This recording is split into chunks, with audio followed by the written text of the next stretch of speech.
the big hope that we have is that the license plate readers, when they're implemented and installed on the cars, are really truly going to improve efficiency of the officer on the street, as well as the safety of the officers on the street.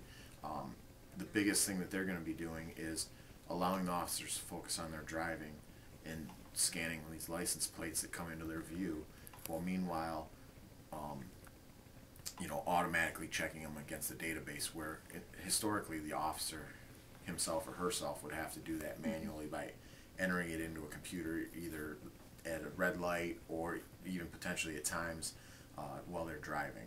So basically, the safety aspect of these and the true benefit of having, scanning potentially thousands of plates a shift and having them instantaneously compared to wanted vehicles, subjects who are wanted, that are linked to vehicles, stolen vehicles. The efficiency of doing those types of things is what we're really hoping to realize. Wow, that's amazing. Yep, it really is an amazing system, how quickly they read them.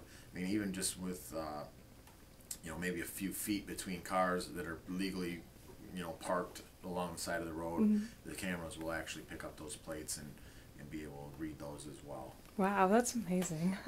Are there any cons working with these cameras? Kind of a stupid question, but... Until we really start to implement them live, I don't think we're going to have a full scope, so to speak, of what cons there will be.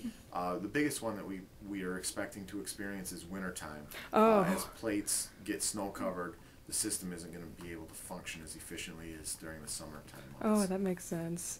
Is there like some law that your license plate has to be uncovered or something? There is. You have to have it clearly displayed, attached with 2 bolts on the back of your car in the designated location.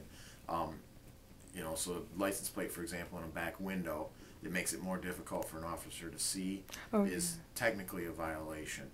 The reality is we live in Michigan, and I can't see during the middle of a snowstorm on snow-covered streets, with the snow coming up covering the plate as you're driving, that anybody's going to be held accountable for that.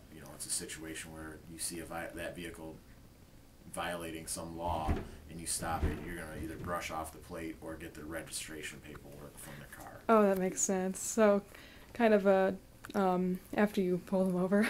Yeah, after you pull them over. And in this circumstance, it's not going to have anything to do with the license plate readers. Oh, wow. It's not going to be able to read through the snow.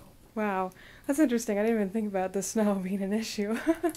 That's truly the biggest obstacle we see having to overcome with implementation. Wow. Have you thought up any modifications to that, or just still in the planning process? At this point, we don't really think there's a lot that we're going to be able to do. The cameras, in terms of them snowing over, they have an internal heater that's going to keep them free. But in terms of a license plate, there's really not anything we're going to be able to do. It's just something that we're going to have to deal with the environment. Oh yeah, that makes sense. Out of your control, I guess. Yes, ma'am.